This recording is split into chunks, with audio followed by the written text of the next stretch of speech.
2022,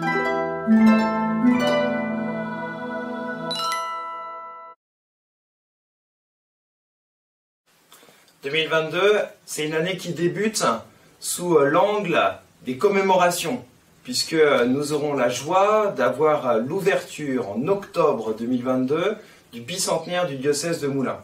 Vous le savez, cet événement, nous l'avons déjà annoncé via les réseaux sociaux du diocèse de Moulins. C'est l'occasion pour nous de marquer que la création du diocèse, c'est relire un peu notre histoire récente ou un peu plus lointaine pour voir la manière dont l'Église a cheminé, la manière dont l'Église a évolué pour être au plus proche de tous et continuer à annoncer l'Évangile.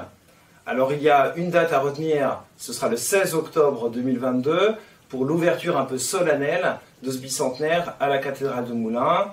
Et puis un certain nombre d'événements qui vont courir sur l'année 2022 et 2023, mais nous aurons l'occasion d'en reparler. Relire pour pouvoir mieux percevoir la manière dont l'Esprit Saint a agi au cœur de notre diocèse, au cœur des grandes orientations que nous avons prises.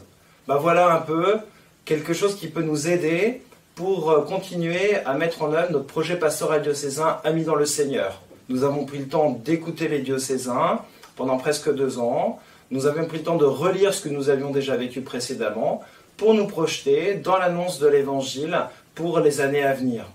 Alors vous le savez, Monseigneur Beaumont avait souhaité que pendant le temps de l'Avent, pendant 4 semaines, nous puissions à la fois lier le projet pastoral diocésain Amis dans le Seigneur avec le synode sur la synodalité voulu par le pape François. Et bien d'une manière ou d'une autre, nous continuerons à avancer, à cheminer, à marcher ensemble, comme le dit le pape François, pour que nous devenions de plus en plus amis dans le Seigneur. Et nous verrons comment concrètement, tant au niveau du diocèse, qu'au niveau des paroisses, qu'au niveau des services diocésains, qu'au niveau des mouvements, nous pourrons mettre en œuvre ce projet et marcher ensemble pour que l'annonce de l'Évangile retentisse. Alors vous voyez, 2022, c'est pas un regard vers le passé, mais c'est nous souvenir de ce que le Seigneur a fait au milieu de nous pour nous projeter vers demain et faire en sorte que cette année 2022 soit une année où on marche ensemble dans la joie de l'Évangile. À tous, je souhaite une très belle année 2022 à la suite du Christ.